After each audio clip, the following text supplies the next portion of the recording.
exciting to share some of this story.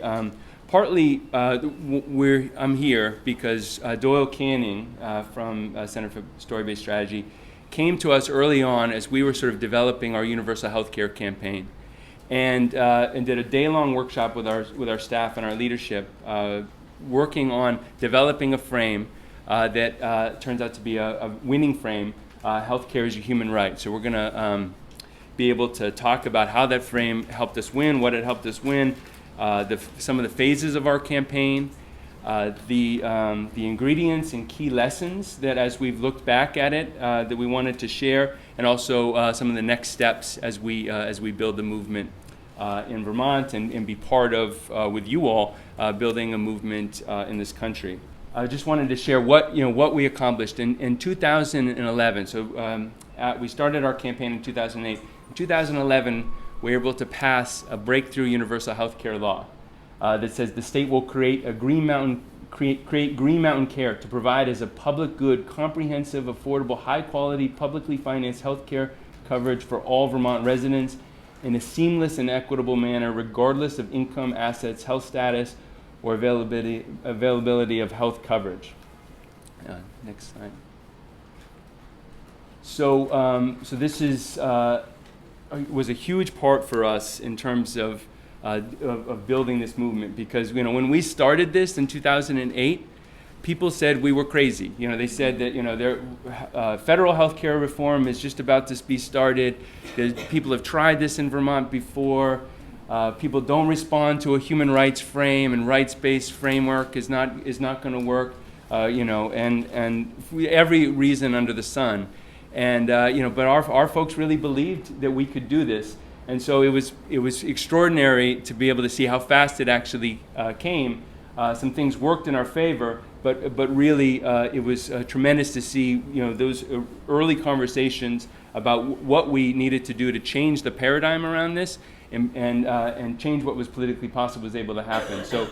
In the law, we passed a law for universal publicly financed health care. We embedded human right to health care principles into law, and committed to providing health care as a public good. We wanted to lift up some of the principles that we used in this frame that have been really tremendous for us to be able to bridge both our organizing with our communications, with our policy fights. So we have 5 main principles that we use. Universality, which is everyone is included, and we'll talk about this principle a little later in the presentation. Equity, we get what we need. We give what we can, and we get what we need. Transparency, all info related to decision making should be clear and accessible for all. Accountability, people are able to oversee and guide government, how government is protecting and fulfilling our rights. And participation, that everyone has a meaningful say in decisions that impact us. We also lifted up the notion of public goods, that things like education and healthcare are not things for commodities for the marketplace, but they're really public goods for our communities. And we were able to put into law in Act 48 that healthcare shall be treated as a public good.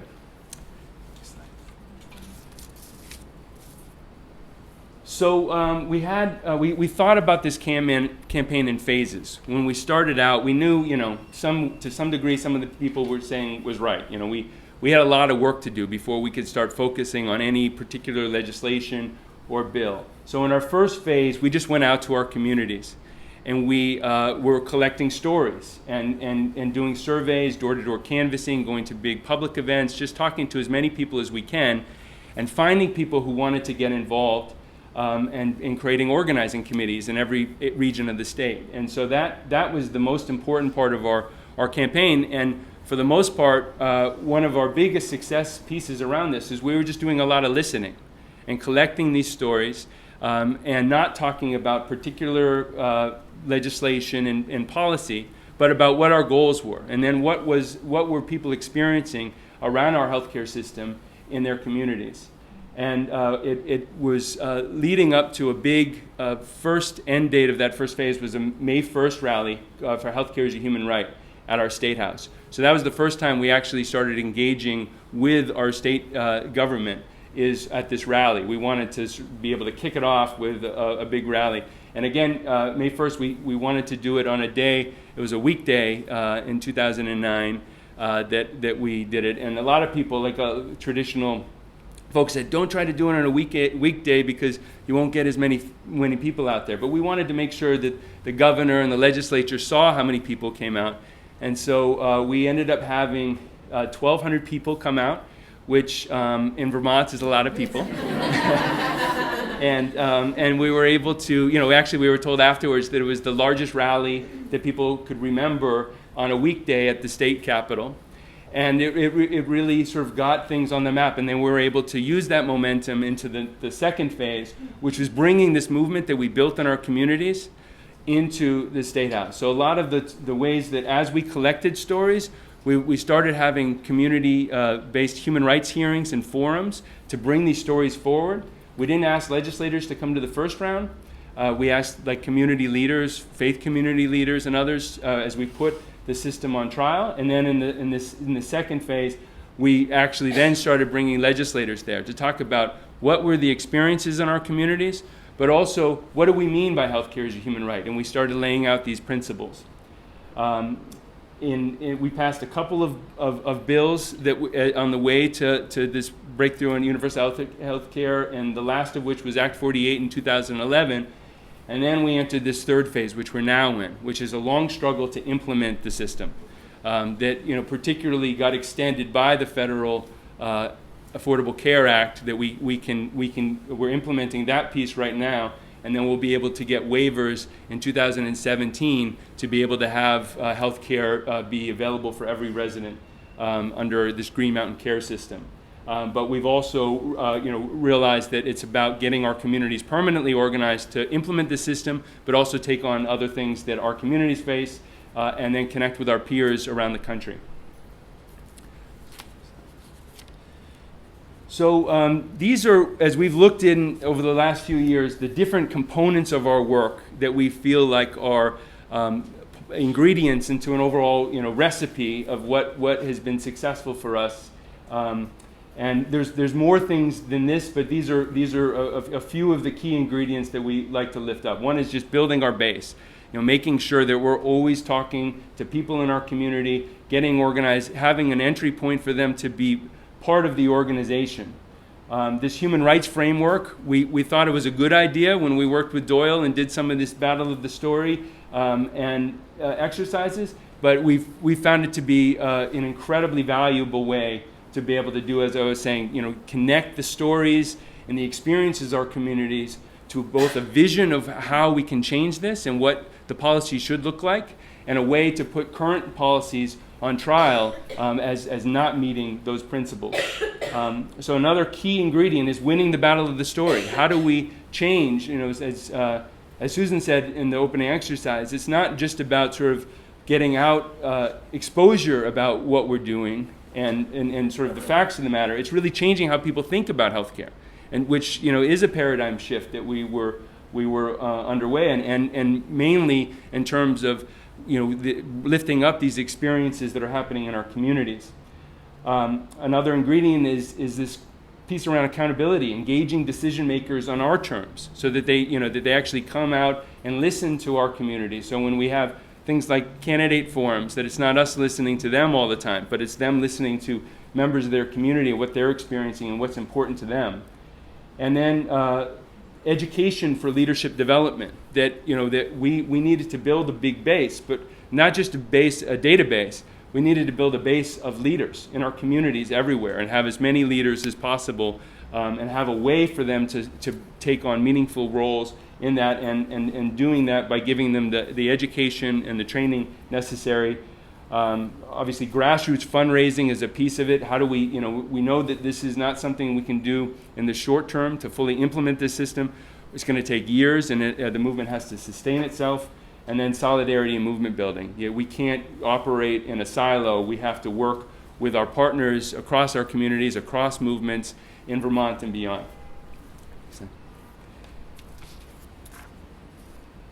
So we had a few key lessons that we wanted to share. This first one is the power of storytelling and using human rights framework can be extremely effective in both organizing work and policy fights. So I talked a little bit about that, and what we have found is, we were part of the universal healthcare movement for a long time before we launched this campaign. We supported single-payer healthcare, had been part of many sort of coalition-led efforts. And one of the things that we found a lot of that worked in that is that the facts are clearly on our side. We could have a system that that we're already spending enough money to be able to provide healthcare to everybody, if we actually had a system that was geared for that purpose. The money was there; it was better for all kinds of people, and so the facts were there. But we were able to think about in some of these early exercises what was the debate being talked about? Who were the characters? What were the assumptions? What was the whole conversation around healthcare reform about? And what did we need it to be? And so that was something that we went into this with, and we certainly learned that was one of the most powerful ways that being able to have people think about the healthcare system and the purpose of it to be based on what is the human impact, and putting humans in the center and our experiences of our families in the center of what is the goals for that. So that was a really powerful lesson that we were able to take away. And then this slide is from when we actually were signing the law. And so this was the picture that was in the newspaper of Governor Shumlin signing the law. And this is another picture that one of our members took, but we actually had people, because there was people in front also, so there was hundreds of these healthcare as a human right leaders in healthcare as a human right red t-shirts surrounding this. But we realized, throughout this, that the movements have to tell their own stories. That it's dangerous for our governor and the corporate media to tell the story that a grassroots movement of thousands of people changed what was politically possible to win universal health care. That's not a story they want to get out there too far. So we've been building a people's media project in Vermont so that our movements can tell our own stories. And then the other lesson that I wanted to really lift up is to be prepared to counter divide and rule tactics.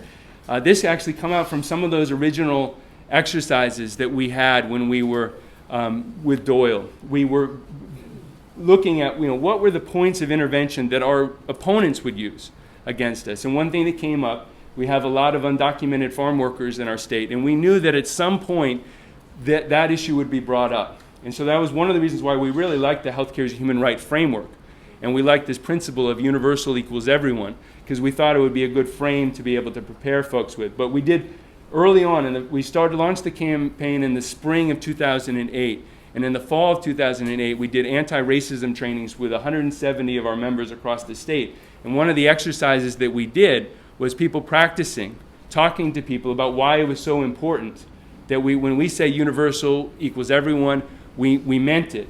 And so we were preparing that as part of our organizing talking points for years. And what we ended up seeing is in the final end of the legislative session, as our bill was coming to the floor in the Senate, it passed on 2 readings in the way that we wanted it. And then on the 3rd reading, an amendment got brought forward, a bipartisan amendment to exclude undocumented workers.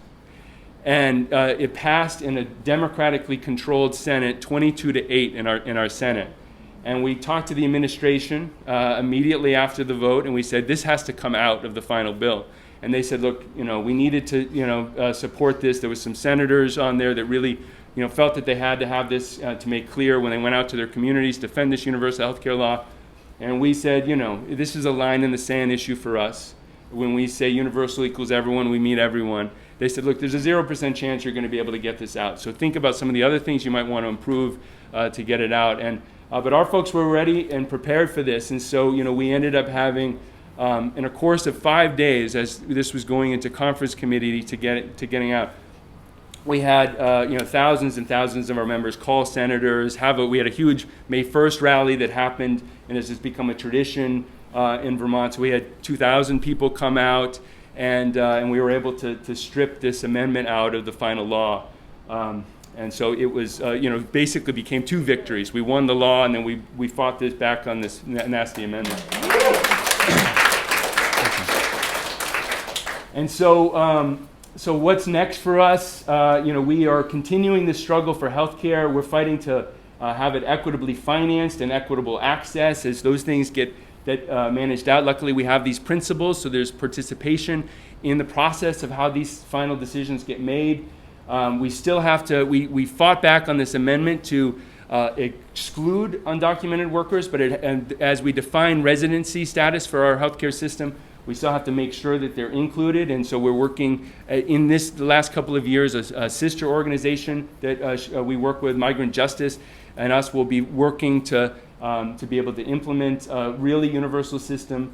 And then our model is spreading. We are working with counterparts in Maine, in Maryland, and Oregon to run healthcare as a human right campaigns in the same way. And we think that, like in Canada, where the province of Saskatchewan was the first province to be able to win universal healthcare, Vermont and then more states can follow suit, and we can build a national movement. We are facing opposition. We still have roads to implementation, and so people are trying to derail us in this process. This is a quote from the Vermont Insurance Agents Association. It's a far cry from being implemented. We won't be pushovers. So there's money coming in to try to scare Vermonters, but we know that to combat it, we just keep doing what we're doing with organizing and changing the story. And then our movement has grown around put people first. We have a people's budget campaign using the same principles and participation in our state budget process. We're just starting an effort working with some partners to next year we're planning on winning the strongest paid sick day legislation in the country, especially strong because we have lots of small employers, so it has to be no carve-outs, and a lot more links with other movements. And then finally, our People's University for Learning and Liberation has been a way that we've been trying to institutionalize this process in our state around the education, using a lot of the tools that Doyle and the Center for Story-Based Strategy has given us to prepare our leaders and our communities for these fights for the long haul. So that's it. Thank you very much.